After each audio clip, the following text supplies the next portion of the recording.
State lawmakers are back in session, and Central Floridians could feel it.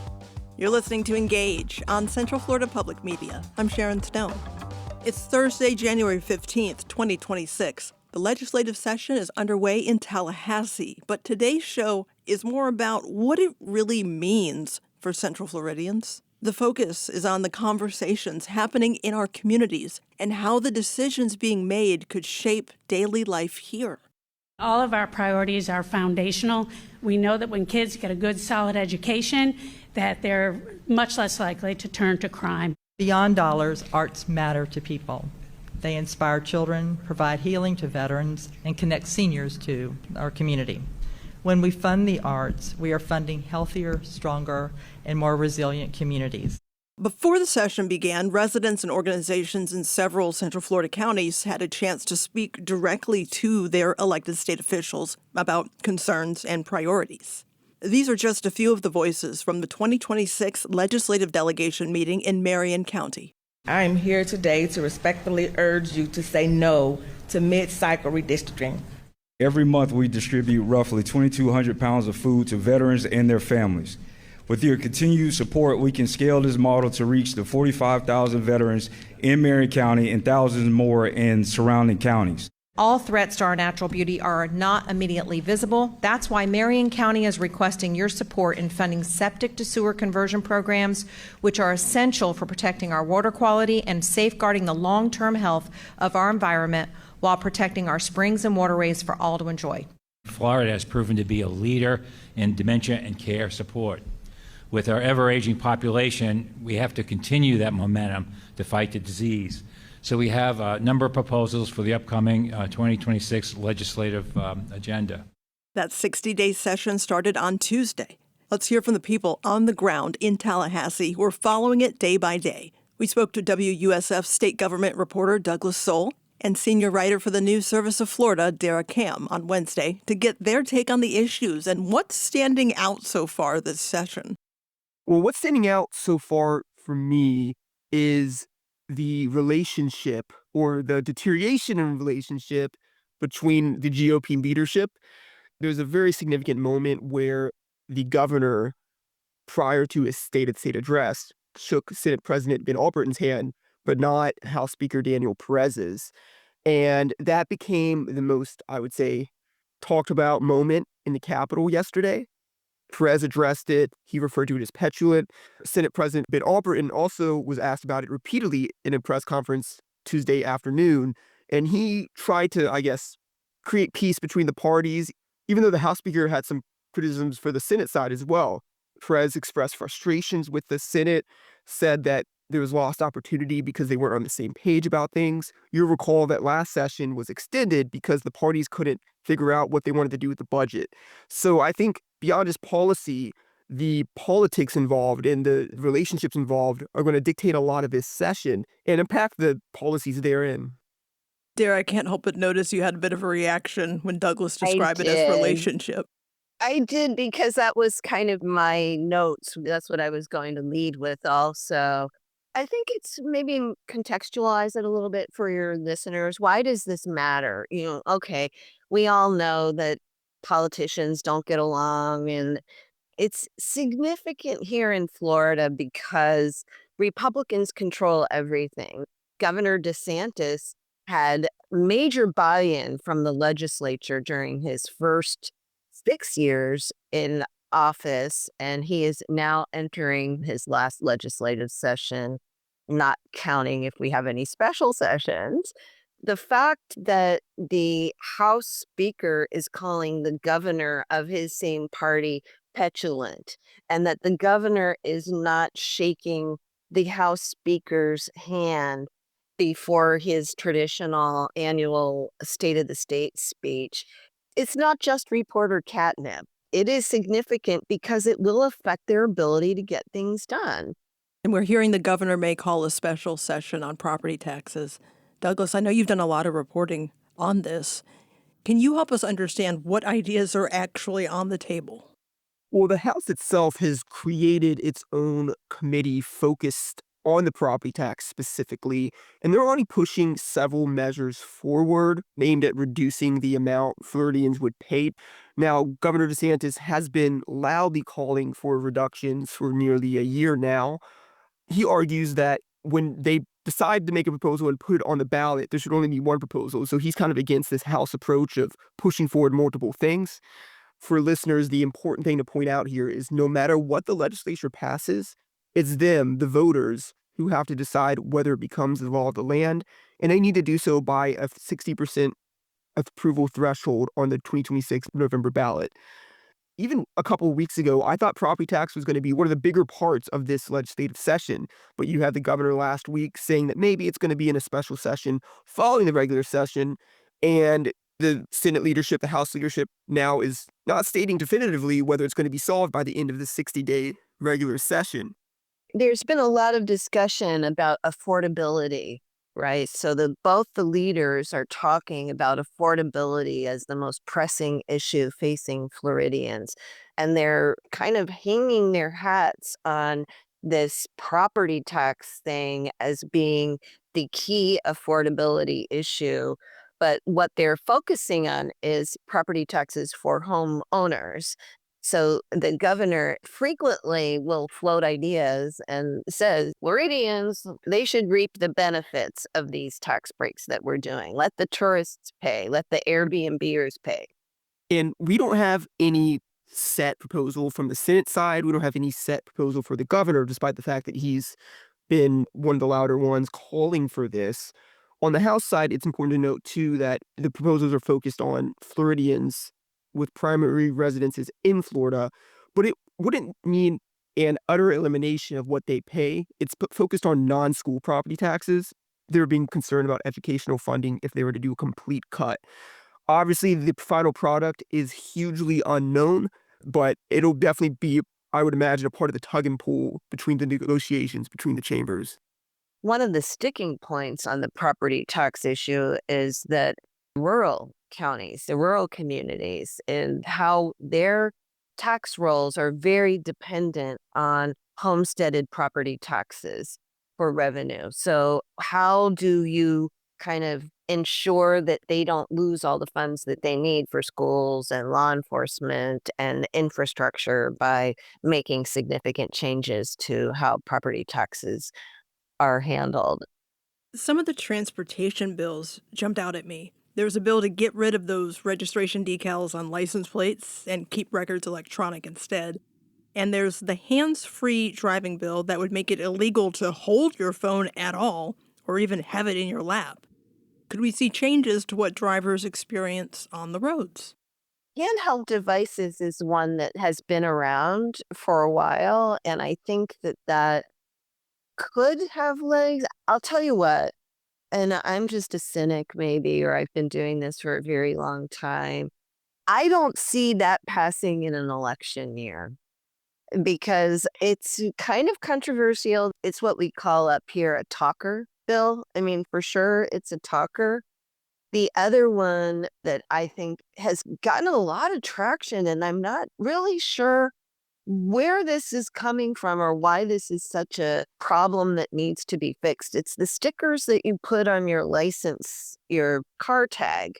The governor has come out in favor of this.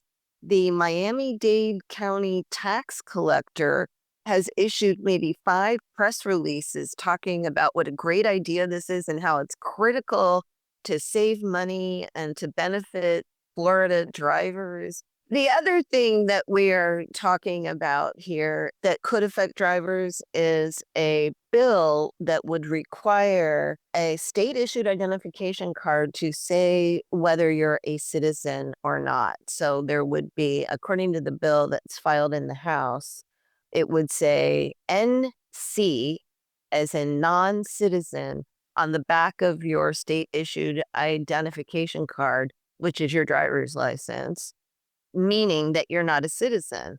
And I guess the reason for that is to make sure that anyone who's a non-citizen can't vote, which is already the case in Florida.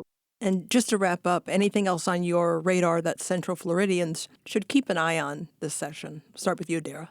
I thought that the education stuff is really interesting because that might have an impact on the way that a lot of people are using those vouchers. And I think the way that you're going to be getting them and the way that you're going to, the accountability part of it, there's going to be deadlines, I believe. The Senate package has deadlines for when you can apply for the vouchers and when you can apply to renew them. I think also something for Central Floridians to watch, the My Safe Florida Home program that was very, very popular. I think you'll see the legislature throw more money at that program because people have been really scooping up those funds to try to help harden their homes against storms.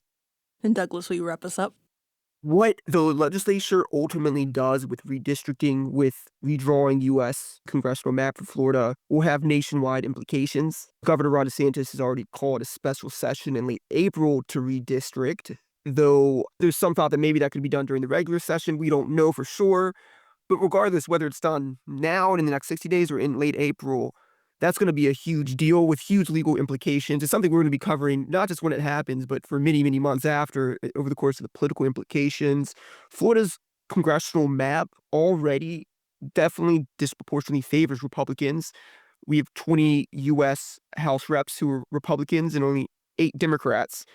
Democrats are quite up in arms about this idea of changing the map and potentially giving even more seats to Republicans.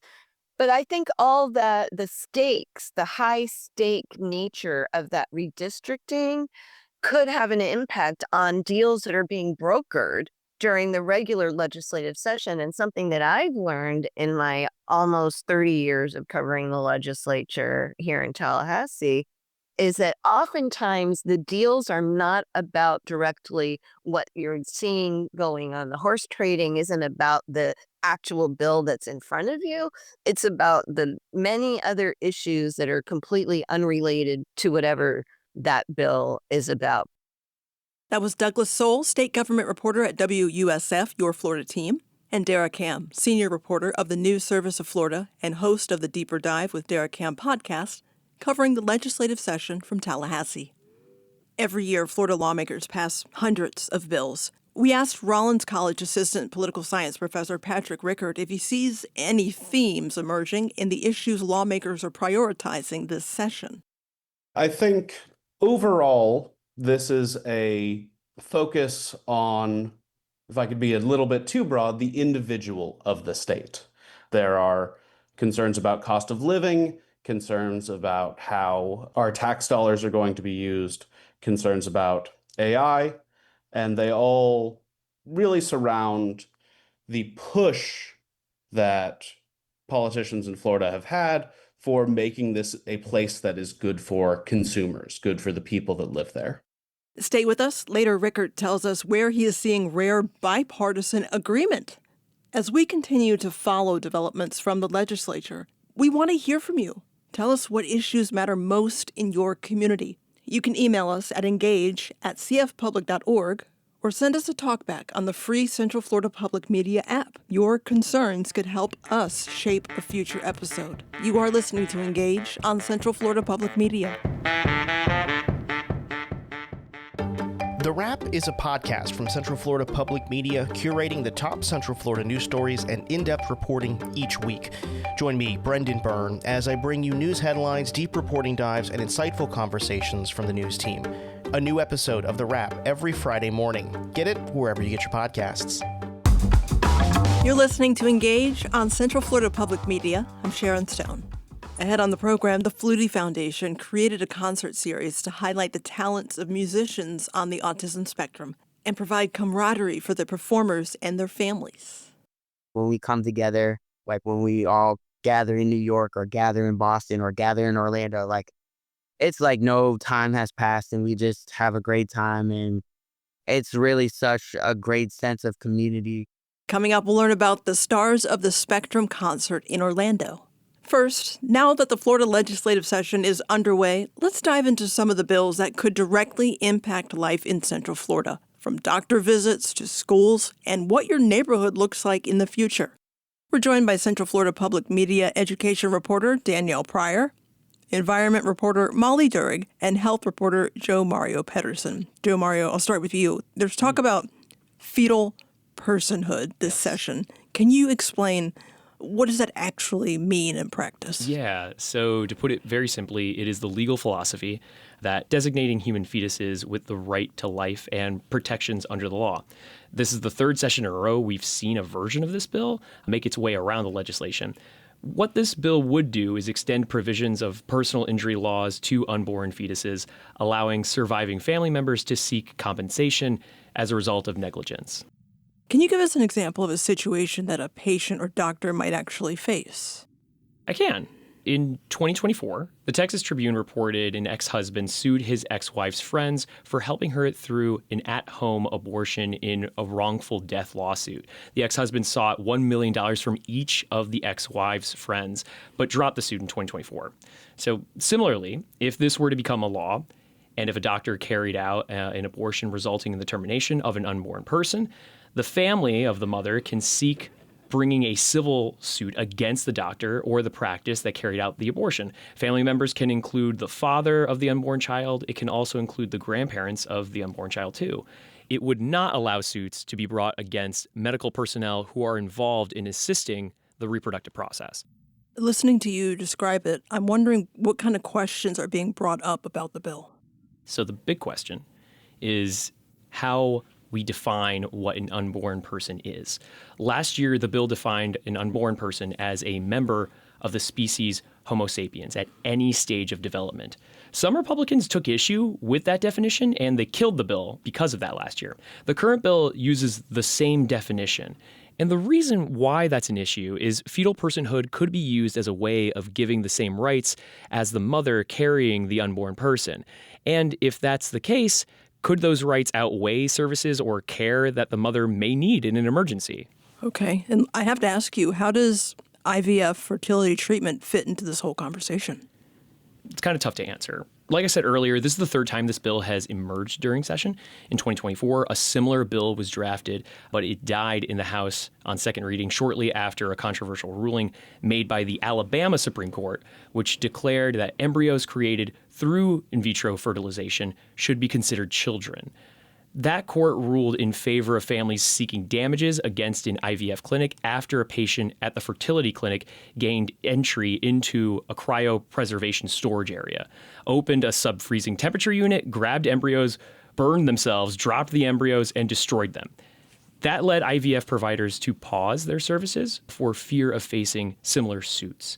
As you can imagine, families did not respond well to that. Alabama lawmakers did craft protections for IVF clinics after that.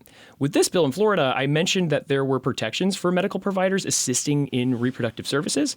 It doesn't name IVF clinics specifically. It could include IVF clinics, but it's vague and it's still a cause of concern. All right. Thank you, Joe Mario. Molly, I want to bring you into the conversation now. The Florida Constitution gives cities and counties something called home rule, so local governments have the power to handle their own issues without state approval. Senate Bill 840 was introduced this session by the same senator who sponsored last year's Senate Bill 180 to make changes to the law limiting local government's ability to manage development and growth.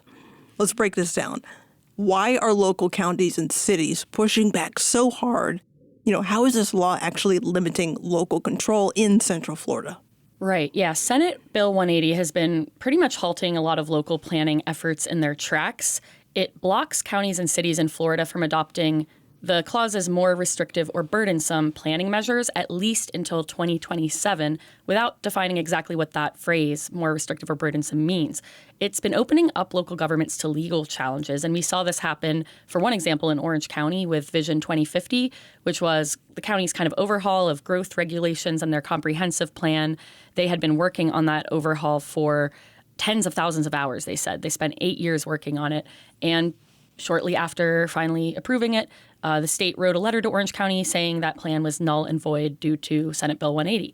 Actually, the state took issue with a bunch of provisions, including several that weren't in themselves new, but were being framed maybe a bit differently in the overhaul of the comprehensive plan, but had existed for years. So the county has been working with the state since to try and revise the plan. And based on what I've heard from 1,000 Friends of Florida, that has been the route that they've been seeing a lot of local governments take, is sort of bending to the will of either the state, or sometimes developers have been bringing legal challenges. And it's been pushing local governments to make changes that they maybe otherwise wouldn't have made to their development regulations.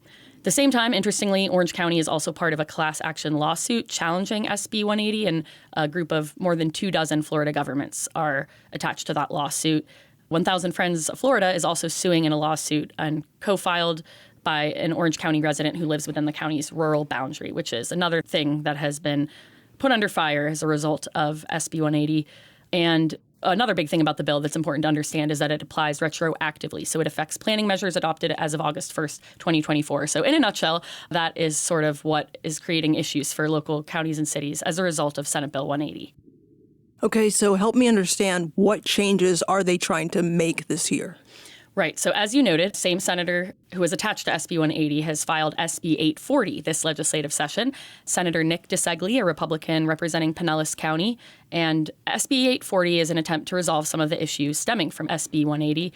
It would reduce the range of local governments affected by the law. So right now it's anywhere within 100 miles of a federal disaster zone, which is effectively every county in the state. SB 840 would take that down to within 50 miles of a federal disaster zone. It would also reduce the time that the law would be effective from 2027 as of now down to June of this year. And it also is more specifically focused on regulations that would delay like hurricane-related repairs, which is really the impetus. SB 180 was originally intended to help local governments rebuild quickly after a disaster, right? After emergencies. But then many things were added onto it that go beyond that can be interpreted much more broadly. So SB 840 is more specifically focused on regulations that would delay hurricane-related repairs. So as opposed to a full stop, any regulations or policies that can be interpreted as more restrictive or burdensome than the status quo, SB 840 is more focused on hurricane-related regulations. So how people are feeling about it, 1,000 Friends of Florida is happy to see the bill, but says that it still does not right now fully address some of the issues with SB 180, specifically the retroactive nature of SB 180 and the limits placed on voter-approved planning decisions. So they say they're hoping to see the bill get even better during the session.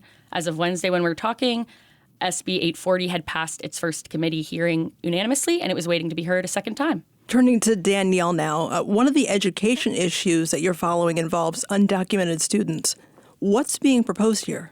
Absolutely. So this is not the first time that it's been proposed in the legislature, but SB 1052 in the Florida Senate and its companion in the House would ban undocumented students from attending public universities here in Florida. We covered a very similar bill that was filed by then Central Florida Republican Senator Randy Fine last year. It did not ultimately pass, but if this year's bill does pass, it would mandate, quote, a Florida college system institution or state university may admit as a student only an individual who is a citizen of the United States or who's lawfully present therein. It would bar anyone as well who's in the country illegally, including adults, from taking things like adult education classes at a public university or a public school district or even a state-funded community-based organization. So think English as a second language courses or GED classes. Students would not be enrolling in those either if this passes. The bill is coming on the heels of last year's repeal of in-state tuition for undocumented students in Florida. Governor Ron DeSantis has tended to support these measures because he says it takes away, quote, incentives to illegal immigration. But experts warn that taking away crucial education like this doesn't just hurt students and families, but also Florida's workforce. And now President Donald Trump has also followed suit. In April of 2025, we saw him issue an executive order directing the Attorney General to take action against state laws that, quote, favored non-citizens over U.S. citizens. And we saw the DOJ sue a couple of states to block their in-state tuition policies for folks who don't have their papers. Okay, so Danielle, if this passes, who feels the impact? Students, schools, families? It's important to remember it's not just students and families that would feel the impact of this. Many already, had to reconsider how they would pay for their college degrees last year when we saw the repeal of in-state tuition for undocumented people. But experts warn that making it harder for people who are going to be a crucial part of Florida's workforce makes workplaces more unsafe and makes workers less prepared to really tackle the challenges of this shifting job landscape that we see in 2026. It's also going to hurt Florida universities and colleges, especially the ones who tend to have a higher population of undocumented students and depend on those students to survive. We've already seen the impacts of Florida's immigration policies on Florida's K-12 schools. We've seen increased immigration enforcement has kept many families from sending their kids to school just this year. In Orange County Public Schools, for example, we've seen that they're down about 5,000 students this year compared to last, and they've cited immigration policies as one of the main reasons why. And then this under-enrollment led to a drop in revenue and budget shortfalls, and now they might have to close 7 schools. Brevard Public Schools is in the same boat. They might have to do the same. They're talking about closing a school as well. So the impact financially could be very detrimental to Florida's higher ed institutions if this bill does go into effect. Before we all wrap up here, you three have very busy beats that you're covering. Is there anything coming up this session you're also keeping an eye on? Joe Mario, in addition to the fetal personhood that we talked about, what other health issues are on your radar? So outside of that, I'm really going to be taking a look at what's going on with Medicaid, what's going on with the Children's Health Insurance Program. We've been waiting for an expansion on children's health insurance for the last several years, and there are advocates that are going to be pushing for that here in the legislative session. So we'll be keeping our eyes on that, as well as, I mentioned changes to Medicaid. There were some proposals to add more accessibility and more accountability to Medicaid, really reflecting some language that we've seen from the federal government about showing proof of employment to receive Medicaid benefits. So, we'll be keeping our eyes on that. Molly, what other environmental issues are you tracking? Yeah, there are a bunch. One highlight is Senate Bill 354, or the Blue Ribbon Projects bill. It's another one that has 1,000 Friends of Florida and other local home rule advocates pretty concerned. So this bill would define blue ribbon projects as developments of 10,000 acres or more, and it would require 60% of the land to be set aside as reserve and 40% to be eligible for development at up to 12 units per acre. So local governments would be able to approve these blue ribbon projects, these major developments, almost automatically through the administrative approval process, as opposed to going through the public hearing process to discuss and collect feedback from the public on future land use or zoning changes. So to kind of imagine what that might look like, 40% of 10,000 is 4,000. So under this bill, 4,000 acres of these blue ribbon projects could be developed. At 12 units per acre, you're looking at up to 48,000 homes. So the city of Winter Park is about 30,000 people. And these developments, remember, could be approved without any public input. So regardless of how close they are to another urban area, et cetera. A little bit of context here. The state used to have a system in place for vetting and approving what was called developments of regional impact. These were major developments that would affect more than one county in Florida. That system was in place since the early 1970s to provide oversight and ensure that these developments were done responsibly. And that program was repealed in 2018. So there is no more system like that. As of Wednesday, when we're talking, Senate Bill 354 had passed its first committee 7-1. And Danielle, are there other education bills that could affect families or schools in Central Florida? Yes. So for the last couple of weeks, the governor has been traveling the state drumming up support for an AI Bill of Rights. And a bill that would set up such a Bill of Rights has been filed by Central Florida Republican Senator Tom Leek. It's SB 482, and it would put protections in place for young people and even seniors interacting with AI.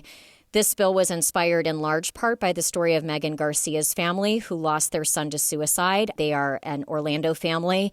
He committed suicide after he had interacted with several AI chatbots over some time. I'm also following SB 318, which would reform Florida's universal voucher program and attempt to put a system of checks and balances in place after an audit last year found that money had been chronically misspent. SB 430, which would require Florida teachers to pledge an oath to, quote, support, protect, and defend the Constitution and government of the United States and the Constitution and government of the state of Florida. And then finally, there are a number of bills we've seen a couple of years in a row that haven't passed, but maybe 2026 is their year. That includes a bill that would require kids to learn and show proficiency in cursive, a bill that would protect students from hair discrimination, and also a bill that would put safeguards in place for students with autism and other disabilities who run away from school. So I'm looking forward to following all these different bills that might impact Florida students and families this session. Danielle Pryor, Molly Durg, and Joe Mario Pedersen, thank you all for being here and explaining how these bills can shape lives here. Thanks for having me. Happy to be here. With so much division in politics right now, we want to find at least one area with bipartisan agreement. It may be around artificial intelligence. Governor DeSantis proposed an AI Bill of Rights for citizens that regulates AI data centers and how artificial intelligence can be used in Florida. The plan gives local governments power to block construction of large industrial centers that run the technology and keeps utility companies from passing operating costs onto residents.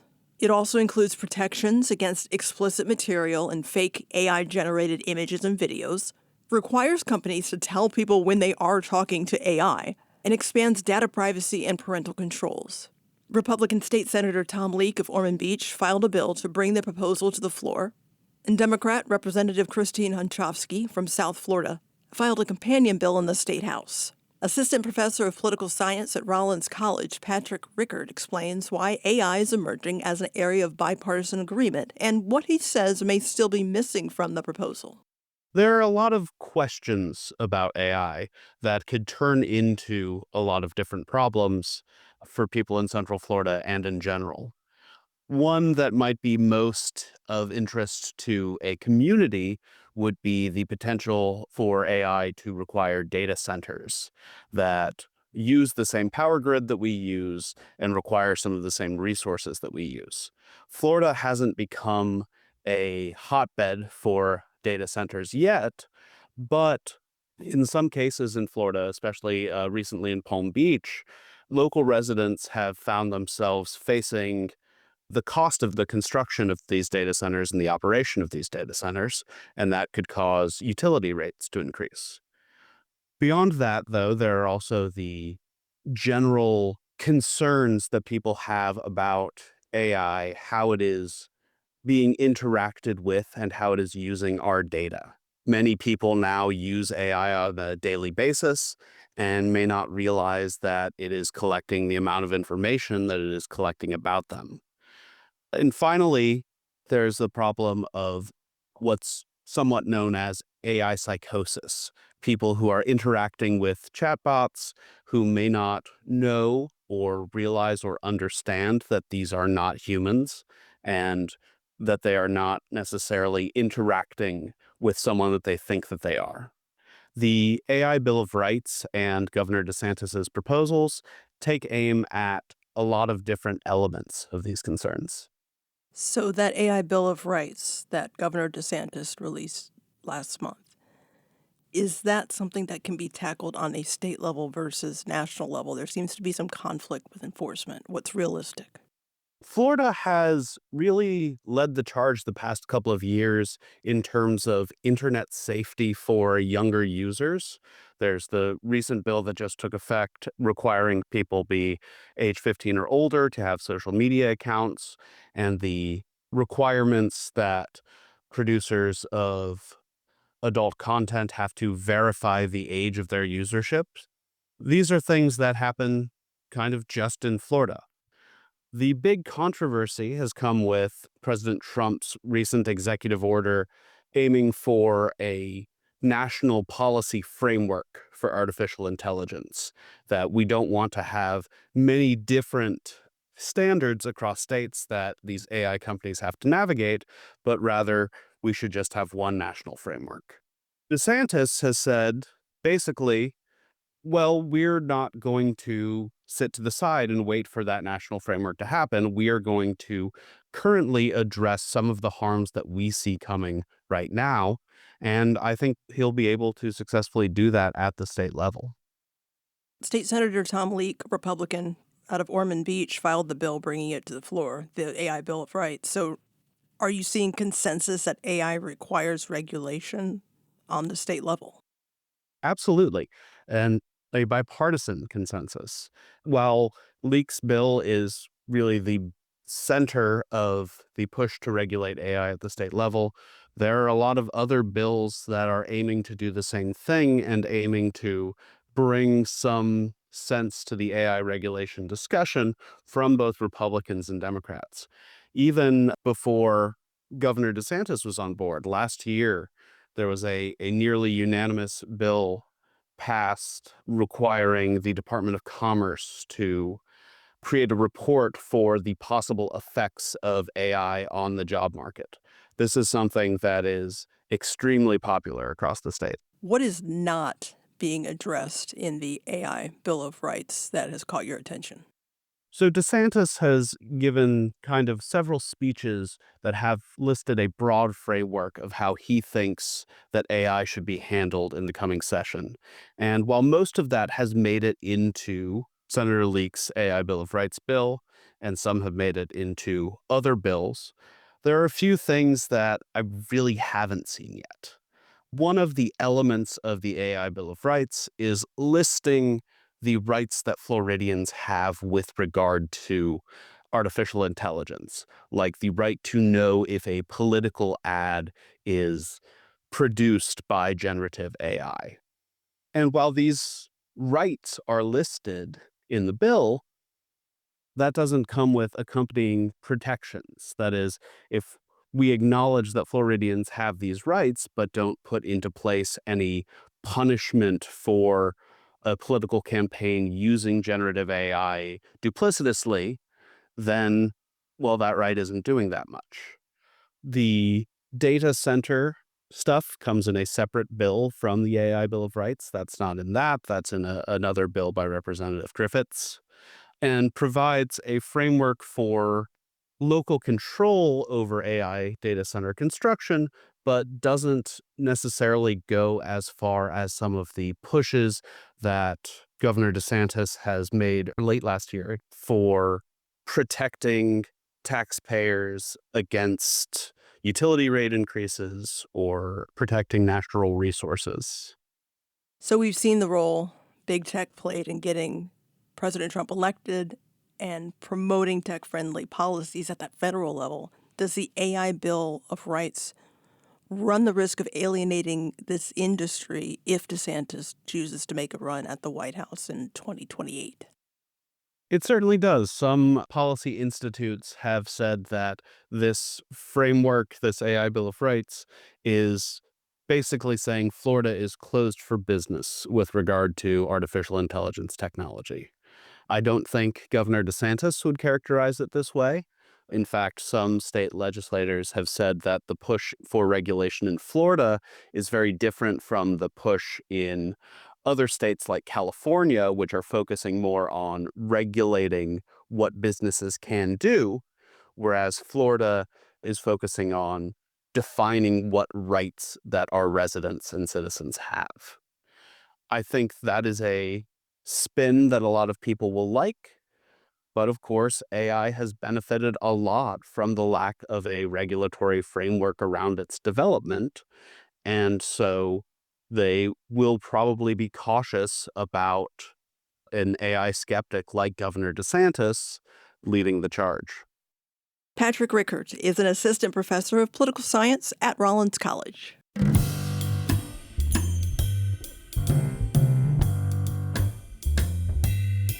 Coming up, meet a local artist featured in the nation's largest concert series by autistic artists, elevating voices in the autism community. You're listening to Engage on Central Florida Public Media. Be sure to subscribe to the Engage podcast on Apple Podcasts or Spotify so you don't miss an episode. There's a lot going on in space, from efforts to land astronauts on the moon and liftoff of Artemis 1 to answering the age-old question, are we alone in the universe? Wouldn't you want to know if there was life on another planet? Are We There Yet? Explores space exploration every Tuesday at 6:30 here on Central Florida Public Media. You're listening to Engage on Central Florida Public Media. I'm Sharon Stone. The Hard Rock Live Orlando hosted a one-of-a-kind concert this past weekend. Engaged producer Richard Copeland stopped by the rehearsal last Friday. It's noon on the nose on the second Friday of the year. VIP Studios is a recording facility in a semi-industrial complex in Winter Park. In the foyer, the muted sound of a band rehearsing floats from the rear of the building.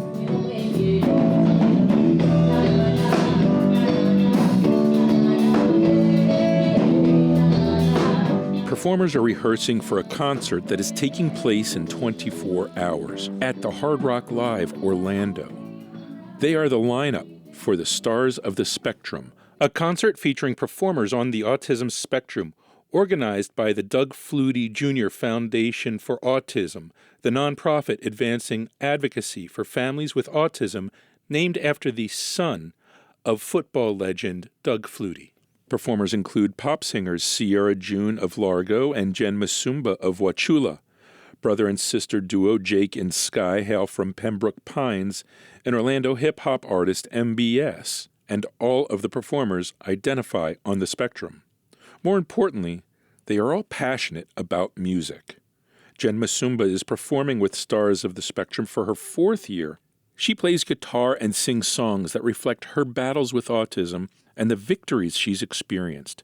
Music has always been a part of Masumba's life. When I was growing up, my mom would play these records by Carole King, and we used to watch this cartoon in school. They used to put the film on, and it was called Really Rosie, and the music was done by Carole King, and I just would relax my whole self when they would play that. And I just love her songwriting and her music. Also, I like Bob Dylan. We have the same birthday, and I just like the way he tells stories in his music. And then more recently than that, the Indigo Girls is a band I grew up listening to in the 90s. And their songwriting is amazing, and their harmonies. And I just love songs that have meaning to them. A ghost of who you were, or was I wrong? Were you the monster all along? Old days, the VCR tape doesn't lie. You were for yourself, the smolder in your eye. Stars of the Spectrum grew out of the COVID pandemic. The impact of the quarantines was recognized by the Flutie Foundation, who turned to YouTube to identify musicians with autism. Liz Monroe is the Director of Marketing with the Doug Flutie Jr. Foundation for Autism. The autism community was very isolated. All of their programs were shut down. There weren't as many opportunities for them to see their peers, and we found actually a lot of autistic musicians online. So we hosted Facebook live streams where they performed live music, and the whole community just came together naturally. We are not a music foundation. We provide grants to people and families with autism to live life to the fullest and to autism-serving organizations, but because there was such a need and there was such a connection with music, we started Stars of the Spectrum thanks to the leadership of our amazing autistic ambassadors, and now we host concerts across the country called Stars of the Spectrum, where we elevate the voices and stories of people with autism. Stars of the Spectrum facilitates that connection to music, as well as providing a connection to community, as Jen Masumba explains. My mom says that I've matured a lot, that I am growing in ways. It's helping my confidence, not in like a cocky way, but in like that I can do things that are hard. I can collaborate with others. And I really like having my autistic friends because we just get each other. And as soon as we're around each other, we just all kind of get it. 22-year-old Miłosz Gazur is from Tampa. The pianist came to Orlando for the concert with his mother, Bochena. Miłosz is mostly nonverbal. He can answer brief questions about himself, but he cannot truly express himself to others. Bochena explains how she discovered her son's talent for piano. Miłosz was diagnosed with moderate to severe autism at 2.5, and he was nonverbal. And then so we just tried to find something to interest him. And my older son was taking piano lessons when Miłosz was like about 7.5, and I was thinking, I went to various conferences and I learned about, what powerful music is. And so I just had this keyboard at home and I had these little booklets. I don't play the piano, but I used to play trumpet in a marching band, so I know how to read music. And I just took him to the keyboard and put his little finger on the middle C and went to, C, D, E, F, G, A, and B. And it surprised him that by pressing the keys, he can produce the sound that the piano was making. And then that's how it began. So just little steps. And then by the time he finished his first book, we recorded a small recital. And then, although the music was like 50 seconds, I looked at the video and it was like, wow, he's like paying attention to it. It was just so different from the child that, we experienced with almost, again, no words at the time.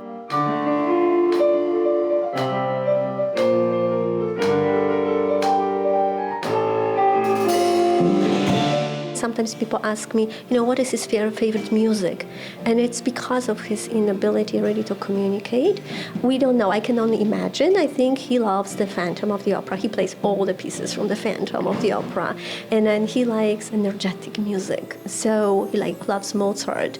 So I can only imagine that that's what he likes. While Miłosz showed an amazing proclivity for the piano, the Geziors encountered a problem that is all too common for parents seeking instruction for a child on the spectrum. That was a difficult process, and when he was 9 years old, somebody told me the reason that was difficult because most piano teachers treated him like a special needs person, and so they didn't have expectations, really. But then somebody told me about this teacher who had a reputation of being demanding, and so I asked for a lesson, and I didn't tell him that Miłosz has a neurological disability. So we went for a lesson, and I was there the whole time supporting him, but the teacher told me I had never had a student on the autism spectrum and I would not be able to teach him. I implored him, please give him 3 lessons with my support, and that after those 3 lessons you still will think that you cannot teach him, I would understand. And this piano teacher still teaches him today, 14 years later. Orlando native Maurice Shams is a hip-hop performer who also identifies on the spectrum. They don't understand in my brain the way my mind works. I've been drowning in this pen to see the fireworks. I can never let the opinions up in my head. I can't give up about what they say. Yeah. I'm just trying to stay up in my lane, yeah. I'm just trying to come up for the fame, yeah. Stay on the low tower, right these diamonds. His stage name is MBS, his initials. The acronym has another meaning for Maurice. Moving beyond struggles. I asked him to talk about those struggles. I get very emotional, dysregulated, and I get stuck and I don't know how to function or what to do to calm down sometimes. I mean, it's the same problems that I had when I was a kid. I used to lash out and do a bunch of stuff and destroy property and stuff like that. But now it's I'm living in my own apartment and everything like that. I'm doing a lot better, but I still struggle. I'm not, lashing out like I used to, but it comes in other ways, where I just get stuck. When he's performing, whether on stage before a crowd or even by himself in studio, Maurice finds he can forget those struggles and just get lost in the music. A lot of people are do you get nervous on stage? Before you go on stage, all this stuff? No, that's the one place I feel so comfortable, and I've been doing it really since a kid too. I don't know if that has anything to do with it, but it's just almost like a form of escapism too. I play video games and stuff like that, but when I'm on the mic, even just recording in the studio or stuff like that, because a lot of my stuff is freestyle, just punching in and just what's on my mind. That's where I come get my inspiration from, is everything that I go through. Jake is the brother in the Jake and Sky duo. The pair announced the release of their debut album earlier this month. Jake's appeared on America's Got Talent and played with Harry Connick Jr. Back at the VIP studios, he's leading the rehearsal in preparation for the next day's concert. Try not to speed up too much at those parts. And I know, again, it's exciting and it's fun, and it might be hard to stay a little bit slower at those parts, but just try and slow it down just a tiny bit. Again, it's sounding awesome, and we're definitely getting better and better. A beautiful night, be perfect. Uniquely wired brain, case of signals that cannot be taken. And while the performers are focused on perfecting the show, it is the camaraderie and community they find in studio and on stage that brings them back year after year. Stars of the Spectrum isn't just a concert, it's a family that is there for Bocena Gozier's son, Miłosz. This means so much to me that he's included, because when he sits at the piano, he's not that different. Maybe the music is there, we just don't know how to break that barrier. But at this moment, it's just so important that he's included and can participate. And he's just so much looking forward to, going and being here. It's amazing to our whole family, really.